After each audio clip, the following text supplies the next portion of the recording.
کے گلشن مہک رہے ہیں، یہ کیف کیوں آج آ رہے ہیں۔ نحمدہ ونصلی ونسلم علی سیدنا و مولانا محمد رسولہ النبی الامین المکین الحنین الکریم الرؤوف الرحیم،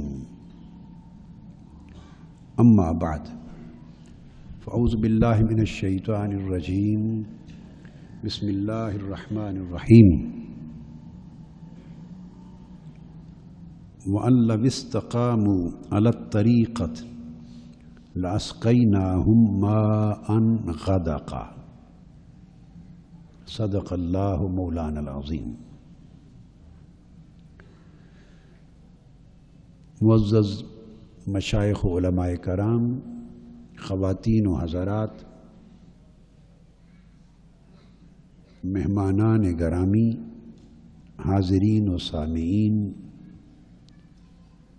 اور مستمعین و مستفیدین، الحمدللہ تعالی ہم ہفتہ وار جمعہ کے درس حدیث میں حاضر ہیں، اور آج کا موضوع حسن اتفاق کہہ لیں، استقامت ہی کے موضوع پر ایک توسیعی درس ہے، ایکسٹینشن لیکچر ہے۔ یہ نکتہ پچھلے جمعۃ المبارک میں بھی میرے ذہن میں تھا، اور لغت کی ایک دو کتابیں اور قرآن مجید اور تفاسیر میں لایا تھا، لیکن وقت مکمل ہو گیا اور مجموعی طور پہ مضمون بھی مکمل ہو گیا، تو پھر اس وقت اتنی فرصت نہیں تھی کہ اسے بیان کرتا تھوڑے وقت میں، تو خیال کیا کہ موضوع مکمل ہو گیا۔ مگر اس ایک نکتے کی اہمیت کے پیش نظر آج خیال آیا کہ ایک درس حدیث اسی موضوع پر توسیع کر دیں، تاکہ یہ تشنگی اس اینگل کی جو ذہن میں ہے وہ نہ رہے۔ سورہ جن کی آیت نمبر 16 میں نے تلاوت کی ہے۔ یہ قرآن مجید کی ایک پوری سورت ہے جو جنات کے بارے میں نازل ہوئی، اور بھی کئی جگہوں پر ذکر آیا ہے قرآن مجید میں جنات کے آقا علیہ الصلوۃ والسلام کی بارگاہ میں حاضر ہونے اور ایمان لانے کا۔ تو یہ جب جنات حضور علیہ الصلوۃ والسلام کی بارگاہ میں وادی نخلہ میں حاضر ہوئے اور آپ سے قرآن مجید کی تلاوت اور قرات سنی، تو ایمان لے آئے اور واپس گئے جنات کے گروہوں میں، تو ان کو بتایا انا سمعنا قرآنا عجبا، اپنی قوم کو بتایا کہ ہم نے ایک عجیب قرآن کی تلاوت سنی ہے۔ تو اللہ کی شان ہے کہ اس صورت میں بہت سی آیات میں جو کچھ جنات نے کہا جا کر، یا آقا علیہ السلام کی بارگاہ میں آ کے عرض کیا، یا اپنی قوم سے کہا، تو ان کا مضمون اور ان کا کلام اس کو اللہ تبارک و تعالیٰ نے اپنی آیات میں سمویا ہے۔ یعنی بیان اور قول اور کلام جنات کا ہے، مگر اللہ رب العزت نے اسے اپنے کلام کا موضوع بنایا ہے۔ قُلْ أُوحِيَ إِلَيَّ أَنَّهُ اسْتَمَعَ نَفَرٌ مِّنَ الْجِنِّ فَقَالُوا إِنَّا سَمِعْنَا قُرْآنًا عَجَبًا۔ یہ ان کے لفظ ہیں، یہ جنات کے لفظ ہیں۔ إِنَّا سَمِعْنَا قُرْآنًا عَجَبًا، یہ قرآن کے لفظ ہیں کہ ہم نے ایک عجیب کلام سنا ہے۔ اپنی قوم کو بتایا، تو ان کے منہ سے جو کلمات نکلے اللہ نے اسے آیت قرآنی بنائی، اور پھر آگے انہوں نے قرآن مجید کی شان میں جو کچھ کہا، آگے تک اللہ پاک نے ان کے سارے بیان کو قرآنی آیات بنا دیا۔ یہدی الی الرشد فآمنا بہ وَلَن نُشْرِكَ بِرَبِّنَا أَحَدًا، یہ سب بیان جنات کا قول ہے۔ ان کا خطاب ہے جو انہوں نے اپنی قوم سے جا کر کیا، اللہ پاک نے انہیں آیات کا مضمون بنا دیا۔ تو ان کے ایمان لانے کی بات اللہ رب العزت کو بھا گئی۔ تو خیر، یہ 9 جنات، بعض روایات کے مطابق 7 اور بعض کے مطابق 9 جنات حضور علیہ الصلوۃ والسلام کی بارگاہ میں حاضر ہوئے اور ایمان لائے تھے۔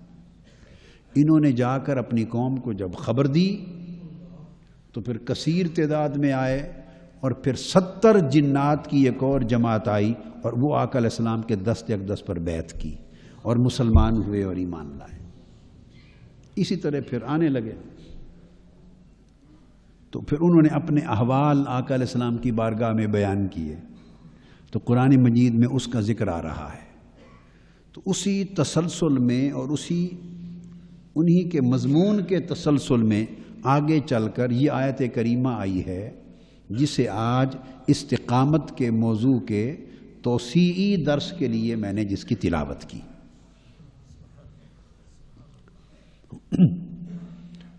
اور آپ کو یاد ہوگا ایک جن صحابی قاضی شمہورش الجنی الصحابی، جن کا ذکر آپ نے سنا حدیث مسلسل بالمصافہ میں، تو وہ انہی جنات صحابہ میں سے تھے جو آقا علیہ السلام کی بارگاہ میں مسلمان ہو کر ایمان لائے اور بیعت کی اور مصافحہ پر۔ تو یہ جنات کی بھی ایک اپنی دنیا ہے، مومن جنات کی۔ رات کو میں اسی گزشتہ شب کسی اور موضوع کے سلسلے میں تو میں کتب حدیث کا مطالعہ کر رہا تھا، تو مدینہ پاک کا میں بیان پڑھ رہا تھا کتب حدیث میں، تو اس میں بیان آیا، حدیث پاک ہے کہ مدینہ کے گھروں میں اگر چھوٹے چھوٹے سفید رنگ کے سانپ ہوں تو انہیں نہ مارا کرو، وہ مومن جنات ہوتے ہیں۔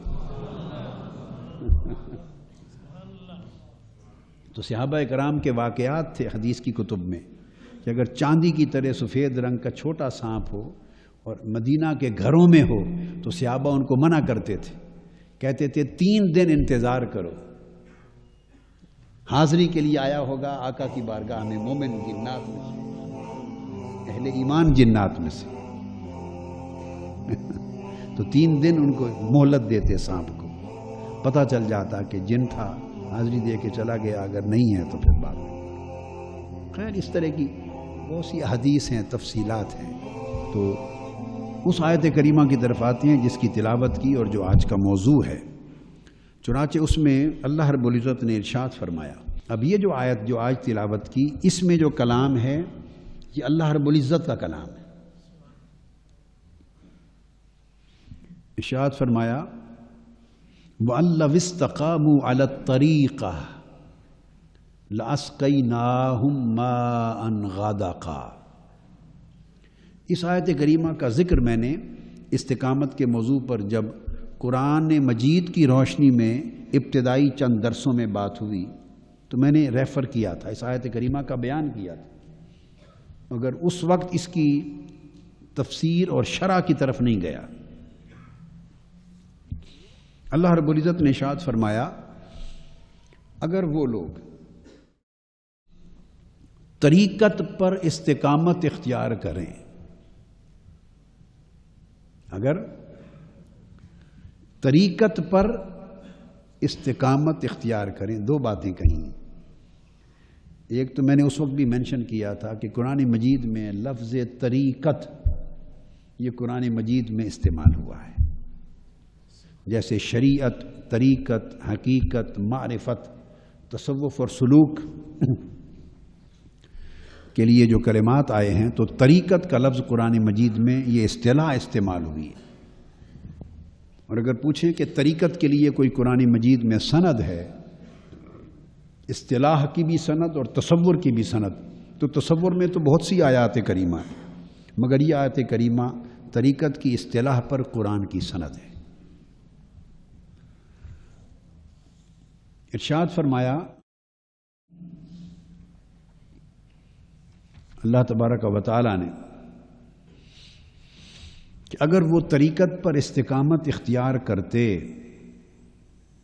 طریقت پر استقامت اختیار کرتے تو ہم انہیں لَأَسْقَيْنَاهُمْ مَاءً غَدَقًا، ہم انہیں اتنی کثرت کے ساتھ پلاتے، پانی اتنی کثرت کے ساتھ ان کو بھر بھر کے پلاتے کہ وہ خوب سیراب ہو جاتے،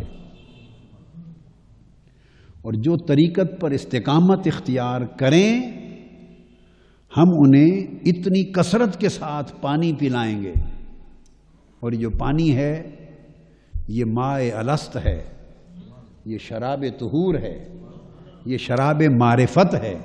جو طریقت پر استقامت اختیار کرے تو اسے پھر شراب معرفت، ماء معرفت، اتنی کثرت کے ساتھ معرفت کا پانی پلاتے چشموں سے، آسمانوں سے بھر بھر کے کہ وہ سیراب ہو جاتے۔ تو تین چیزیں اس میں بیان ہوئی ہیں، ایک طریقت کو اختیار کرنا، اور پھر اس طریقت پر استقامت رکھنا، تو پھر اس کا صلہ پھر اللہ رب العزت اپنی نعمتوں سے اتنا سیراب فرماتا ہے، اور اپنے انعامات سے اور شراب طہور سے، شراب معرفت سے، اپنے ثمرات اور انعامات سے اتنا سیراب کرتا ہے کہ وہ ختم نہیں ہوتے، وہ دائماً برقرار رہتے۔ اب اس میں جو لفظ ہے اسقیناہم، اس پر گفتگو کروں گا آج۔ یہ نہیں فرمایا سقیناہم، کیا؟ سقیناہم کا معنی بھی یہ ہے کہ ہم ان کو پلاتے، اور اسقیناہم کا معنی بھی یہی ہے کہ ہم انہیں پلاتے، مگر قرآن مجید نے یہاں سقیناہم نہیں کہا، اسقیناہم کہا۔ یہ تیسرا نقطہ ہے جس کو بیان کریں گے۔ تو پہلی بات تو یہ ذہن میں رکھ لیں کہ طریقت پر استقامت اختیار کرنا، اور اس کے لیے بھی اللہ تبارک و تعالی نے مومن انسانوں اور مومن جنات کا حال بیان کرتے ہوئے ایک نقطہ سمجھایا ہے، اور وہ نقطہ یہ سمجھایا ہے کہ جس طرح انسانوں میں مختلف طبقات ہوتے ہیں، مختلف مشرب ہوتے ہیں، مختلف طریقتیں ہوتی ہیں، مختلف سلوک ہوتے ہیں، مختلف مذاہب ہوتے ہیں، مختلف مسلک ہوتے ہیں، مختلف عقیدے ہوتے ہیں، مختلف ذوق ہوتے ہیں، اور ذوق کے مطابق، صلاحیتوں کے مطابق، رجحانات کے مطابق الگ الگ طبقات ہوتے ہیں، گروہ ہوتے ہیں۔ اسی طرح جنات میں بھی مذہب، مسلک، گروہ اور طبقات ہوتے ہیں۔ یہاں قرآن مجید میں اسی صورت میں ارشاد فرمایا گیا ہے، آیت نمبر 11 میں ارشاد فرمایا گیا کہ وہ جنات عرض کرتے ہیں آقا علیہ السلام کی بارگاہ میں، وَأَنَّا مِنَّا الصَّالِحُونَ وَمِنَّا دُونَ ذَلِكَ۔ جیسے آقا علیہ السلام نے فرمایا ایمان لانے کے بعد اپنے حال احوال بتاؤ بھائی، تمہارے کیا حال ہوتے ہیں اور کیا احوال ہیں اور کیسے معاملات ہوتے ہیں۔ تو وہ عرض کر رہے ہیں آقا ہم میں ایمان لانے کے بعد ہم میں بھی صالح لوگ ہوتے ہیں، سو جنات میں بھی اولیاء اور صالحین ہوتے ہیں، جنات میں بھی اولیاء اور صالحین ہوتے ہیں، ان میں عارفین اور عرفاء بھی ہوتے ہیں۔ قرآن کی نص ہے، فرمایا وَأَنَّا مِنَّا الصَّالِحُونَ، کہ بے شک ہم میں بھی صالحین ہوتے ہیں، اولیاء، عارفین، صالحین ہوتے ہیں۔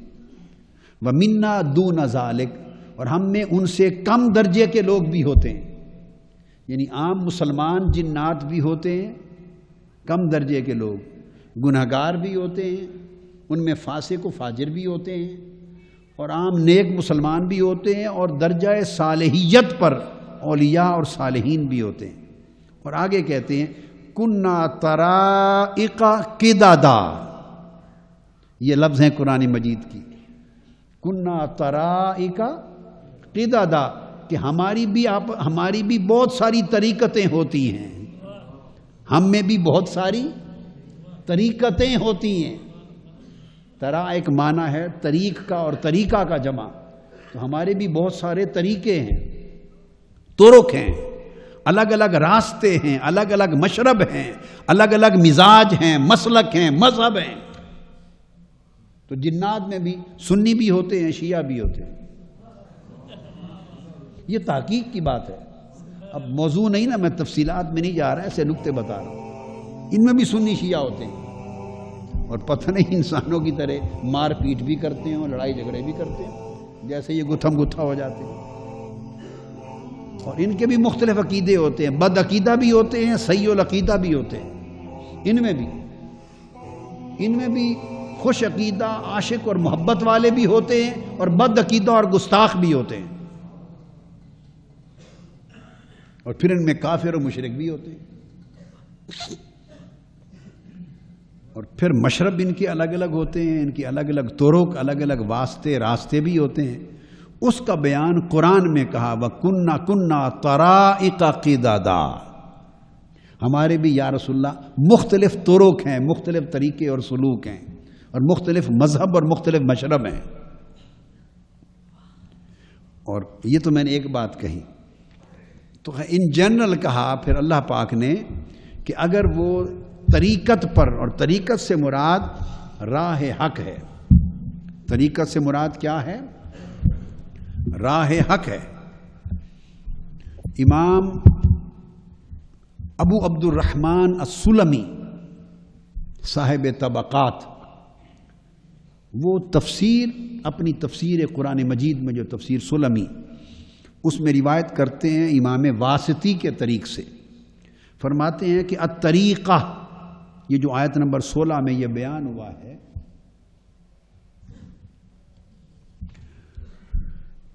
اس سے مراد یہ ہے کہ اگر وہ لوگ اخلاص میں استقامت اختیار کرتے،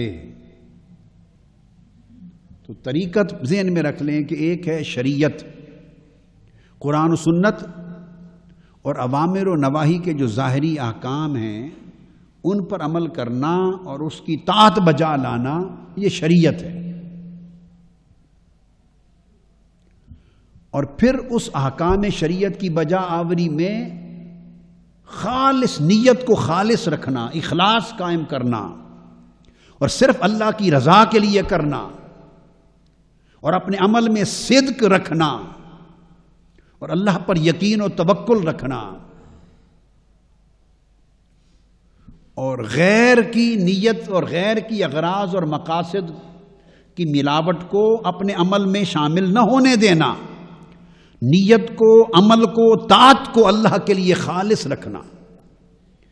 اگر یہ کیفیت اس ظاہری اعمال کی بجا آوری میں یہ کیفیت پیدا ہو، اور احکام گویا شریعت کے اللہ کی صدق و رضا اور اخلاص کے ساتھ باطن پر وارد ہوں، اور باطن بھی اطاعت گزار ہو جائے، تو یہ طریقت ہے. ظاہر اطاعت گزار ہے تو یہ شریعت ہے. میں نے کیا کہا؟ ظاہر نمازی ہے تو یہ شریعت ہے، اور اگر باطن نمازی ہے تو یہ طریقت ہے. روزے دار ہے، اللہ کے لیے قیام کرنے والا ہے، عبادت کرنے والا ہے، ظاہر جسم پرہیزگاری کرنے والا ہے، گناہ اور نافرمانی سے بچنے والا ہے، پلیدی سے بچنے والا ہے، طہارت رکھنے والا ہے. اگر ظاہر احکام شریعت کی بجا آوری میں مصروف ہے تو یہ شریعت ہے. اور اگر احکام شریعت کے ثمرات، اس کی برکات، اس کی لذت، اس کی حلاوت اگر باطن میں اجڑ جائے اور باطن اللہ کی طاعت میں لگ جائے، سارا باطن، تو یہ طریقت ہے. آپ سمجھیں؟ مرید بنانا اور پیسے بٹورنا اس کو طریقت نہیں کہتے. اور مریدوں کی پکڑ دھکڑ کے لیے کاروبار کرنا، بھاگتے پھرنا، لوگوں کو اس کام پہ لگانا وغیرہ وغیرہ، یہ باقی جو وظیفے اوراد دینا لینا، نذرانے لینا، اجتماع کرنا، عرس کرنا، یہ جتنی چیزیں ہیں ان میں کچھ غلط داخل ہو گئیں، کچھ درست. یہ رسوم ہیں. یہ کیا ہیں؟ ان کو مراسم کہتے ہیں. یہ روایات ہیں، یہ طور طریقے ہیں، یہ طریقت نہیں ہے. کیا؟ یہ طور طریقے ہیں، یہ طریقت نہیں ہے. یہ رسوم ہیں، شریعت میں بھی رسوم ہیں. ہم نماز ایک خاص حیت کے ساتھ پڑھتے ہیں، مسجد میں باجماعت آ کے پڑھتے ہیں، عید کرتے ہیں، عید الفطر کرتے ہیں، قربانی دیتے ہیں، تو احکام شریعت کی بجا آوری میں بھی رسوم ہیں. حج کرتے ہیں، طواف کعبہ کرتے ہیں، صفا مروہ کی سعی کرتے ہیں، احرام باندھتے ہیں، کنکریاں مارتے ہیں.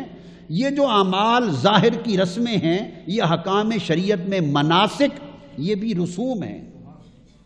ذہن میں رکھ لیں، رسوم اور مراسم کا مطلب یہ ہرگز نہیں ہے، ہرگز نہیں کہ یہ ناجائز ہے. نہیں، وہ جائز بھی ہو سکتے ہیں اور وہ بولیے ناجائز بھی ہو سکتے ہیں. انحصار اس بات پر ہے کہ وہ کتاب و سنت کے مطابق ہیں، احکام الہی اور احکام رسول کے مطابق ہیں، شریعت کی روح کے مطابق ہیں یا خلاف ہیں. سو وہ جائز بھی ہوتے ہیں اور ناجائز بھی ہوتے ہیں. مراسم جائز بھی ہوتے ہیں اور ناجائز بھی ہوتے ہیں. مراسم مظاہر ہوتے ہیں، مناسک ہوتے ہیں، کسی عمل اور کسی حکم کے اظہار کے لیے ظاہری حسی شکلیں ہوتی ہیں اعمال کی. جس طرح مراسم اور رسوم شریعت میں ہیں، اسی طرح مراسم اور رسوم طریقت میں بھی ہیں.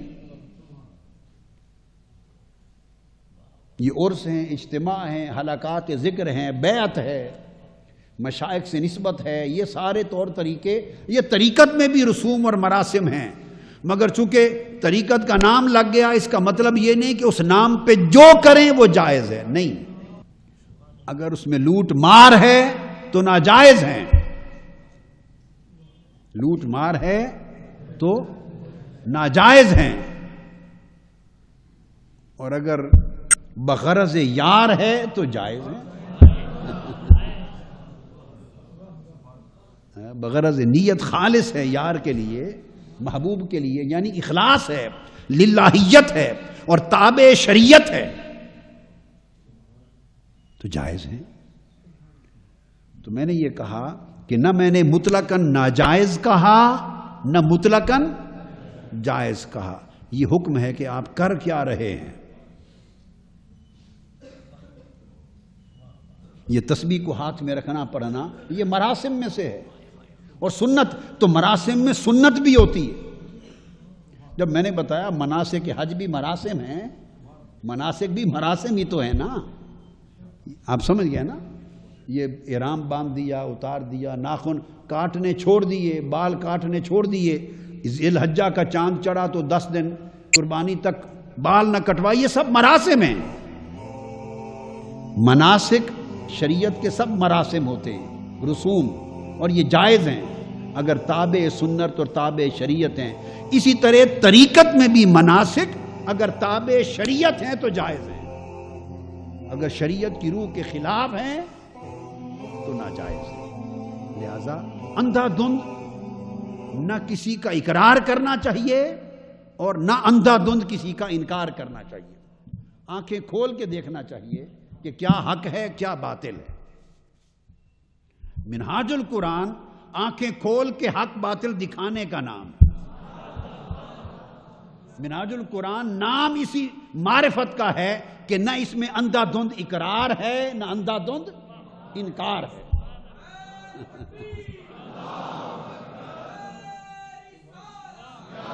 اس دنیا میں نرے انکار والے بھی ہیں. کیا؟ نرے انکار والے بھی ہیں، سوچے سمجھے بغیر بس ایک انکار کی لاٹھی چلاتے ہیں، ہر شے کا انکار. اور دوسری طرف نرے اقرار والے بھی ہیں، سوچے سمجھے بغیر بس اقرار ہی اقرار. اور منہاج القرآن کی خوبی اس دور، اس صدی میں، اس زمانے میں یہ ہے کہ نہ اس میں اندھا اقرار ہے نہ اندھا انکار ہے. تو اس کا طریقہ یہ ہے تابع شریعت، تابع سنت، اعتدال کا طریقہ ہے، معرفت کے ساتھ چلنا. ہاں ایک جگہ ہمارے ہاں اندھا اقرار ہے، وہ یہ کہ جب یار کی بات ہو بس ایمان بالغیب ہے. آپ سمجھ گئے نا بات؟ وہ ایک اور چیز ہے، وہ درجہ بھی جدا ہے، وہ درجہ بھی جدا ہے.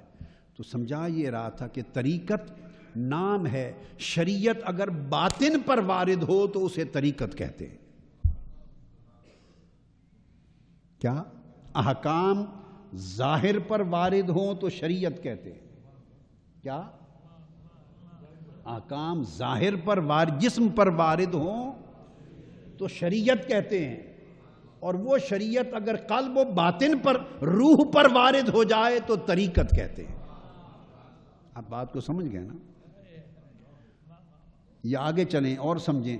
حکم اگر جسم پر رہے تو شریعت ہے، اور حکم روح میں اتر جائے تو طریقت ہے. اب معنی سمجھ آ گیا نا طریقت کا؟ ورنہ لغوی معنی شریعت کا بھی راستہ ہے اور طریقت کا بھی راستہ ہے، دونوں کا معنی ایک ہے. شریعت اور شرع، شریعت شرع سے ہے، اس کا معنی بھی راستہ، اور طریقت طریق سے ہے، اس کا معنی بھی راستہ. تو دونوں کا معنی بھی ایک ہے، اس کا مطلب ہے کہ دونوں کی مراد بھی ایک ہے. صرف اتنی بات ہے کہ شریعت چاہتی ہے کہ چہرہ نماز میں کعبے کی طرف رہے، اور طریقت چاہتی ہے کہ دل رب کعبہ کی طرف رہے. اگر دوران نماز چہرہ کعبے کی سمت سے ہٹ گیا تو شریعت میں نماز ٹوٹ گئی، شریعت میں نماز ٹوٹ گئی. اور اگر دل کا دھیان رب کعبہ سے ہٹ گیا تو طریقت کی نماز ٹوٹ گئی. تو طریقت اللہ کے لیے یکسو ہو جانے کا نام ہے. دل کا بھی یکسو ہو جانا، روح کا بھی یکسو ہو جانا، دھیان کا بھی یکسو ہو جانا، گیان کا بھی یکسو ہو جانا، ظاہر بھی ادھر ہی ہو، باطن بھی ادھر ہی ہو. اگر باطن بکھرا ہوا ہو، کیا باطن بکھرا ہوا ہو، منتشر ہو، مگر احکام کتاب و سنت کے اور حلال و حرام کے ظاہر پر پورے ہوں تو کہتے ہیں بندہ صاحب شریعت ہے، پابند شریعت ہے. کیا پابند شریعت ہے. شریعت اندر کے دھیان کو نہیں دیکھتی، شریعت اندر کے دھیان کو نہیں دیکھتی. آپ نماز پڑھ رہے ہیں اور دھیان آپ کا انارکلی میں پھر رہا ہے، کبھی مال روڈ پر پھر رہا ہے، کبھی پاکستان اور برطانیہ کے ون ڈے کرکٹ میچ کی طرف پھر رہا ہے، کبھی کہیں پھر رہا ہے، کبھی کہیں پھر رہا ہے. تو اندر دھیان ہی ہے نا، وہ کلا بازیاں کھاتا پھرتا ہے. تو شریعت کی روح سے آپ کی نماز ہو جاتی ہے. آپ نے جسم پاک تھا، کپڑے پاک تھے، وضو ٹھیک تھا، مصلی پر کھڑے ہوئے، ارکان، فرائض، واجبات، سنت، مستحبات سب ٹھیک تھے، دھیان گھومتا رہا سارے جہان میں، تو شریعت کی روح سے نماز ہو گئی، آپ کا فرض ادا ہو گیا. آپ تارک الصلاۃ بولیے نہیں ہیں. آپ سمجھ گئے نا بات؟ تو طریقت کہتی ہے کہ وہ نماز اس وقت ہوگی جب نماز میں حضور ہوگا اور دل میں سرور ہوگا، یاد میں سرور ہوگا. تو طریقت نام ہے جدھر شریعت نے آپ کو متوجہ کیا ہے. طریقت کہتی ہے باطن بھی منتشر نہ رہے، اسی طرف جم جائے، اسی طرف. تو طریقت دراصل ظاہر اور باطن کی یکجائی کا نام ہے. ظاہر اور باطن یکجا ہو جائیں، یک سمت ہو جائیں، یک جہت ہو جائیں تو یہ طریقت ہے. پھر کہیں گے یہ صاحب طریقت ہے. تو صاحب طریقت وہ ہے جس کے پاس شریعت کی پابندی پہلے سے ہے. شریعت کی پابندی یہ اگلا سٹیپ ہے. اگلا مثلا آپ نے میٹرک کیا، کیا تو میٹرک تو پہلے سے ہیں، اب اوپر ایف اے کیا تو شریعت میٹرک کے بعد ایف اے کرنے کا نام ہے. ایک آدمی کہے جی میں میٹرک تو فیل ہوں مگر ایف اے پاس ہوں، تو ایسا بھی کبھی دیکھا نظام تعلیم؟ میٹرک فیل اور ایف اے پاس.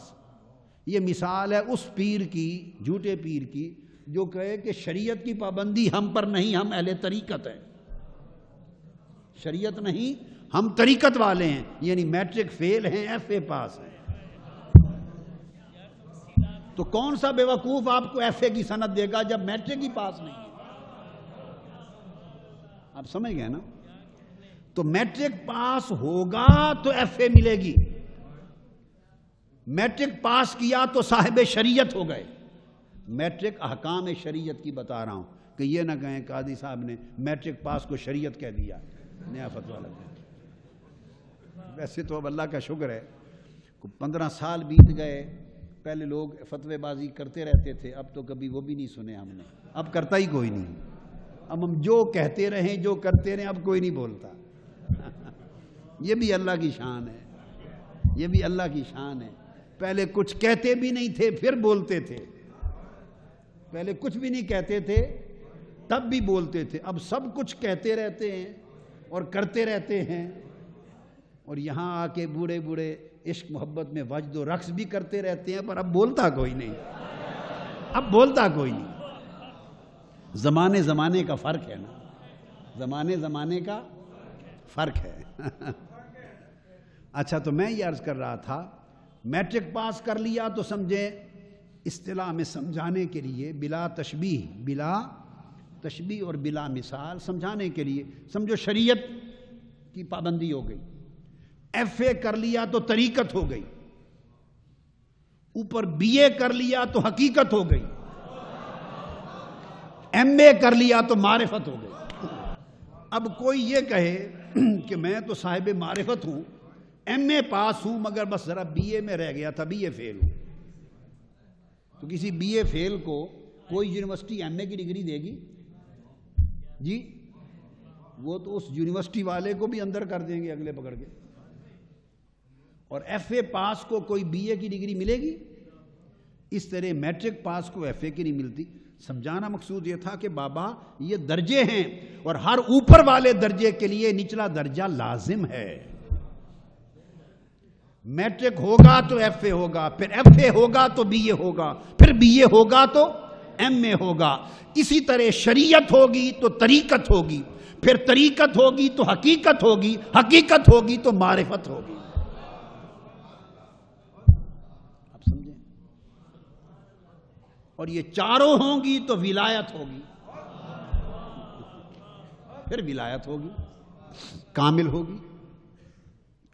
تو ایک کے ہونے کا مطلب یہ کبھی نہیں ہوتا کہ اب دوسری سے بے نیاز ہو گئے, دوسری سے بے نیاز ہو گئے, یہ نہیں ہوتا مطلب. وہ ساتھ ساتھ چلتی ہیں, وہ ساتھ ساتھ چلتی ہیں. یہ تو بابا لباس ہیں. آپ بنیان پہنتے ہیں, پہلے نیچے کوئی پاجامہ شلوار پہنتے ہیں, اوپر اب آپ کو قمیض مل گیا پہننے کا, اس کا مطلب یہ تو نہیں کہ قمیض آ گیا تو نیچے والے اب اتار دیں کپڑے, اب صاحب قمیض ہو گئے. تو قمیض پہنتے ہیں, پھر آپ کو کوٹ دے دیا, کوٹ پہنے تو اس کا مطلب ہے نیچے آپ قمیض اتار دیں. یہ لباس پر لباس چڑھتے ہیں. شریعت کے لباس پر طریقت کا لباس ہوتا ہے, اس پر حقیقت کا لباس, اس پر معرفت کا لباس. کوٹ اور جرسی آ گئی, اس پر جبہ آ گیا, تو کیا مطلب ہے اب نچلے اتار دیں, اب تو ننگے ہو جائیں گے. کیا یہ تو رنگ پہ رنگ چڑھتا ہے, نچلا نہیں اترتا, نچلا نہیں اترتا, رنگ پہ رنگ چڑھتا ہے. یہ ہے تکمیل, طریقہ یہ ہے. اس کو کہا وَأَن لَوِ اسْتَقَامُوا عَلَى الطَّرِيقَةِ, جس کا مطلب یہ ہے کہ شریعت کی پابندی تھی, چونکہ مومن ہوئے, پابندی شریعت کی تھی.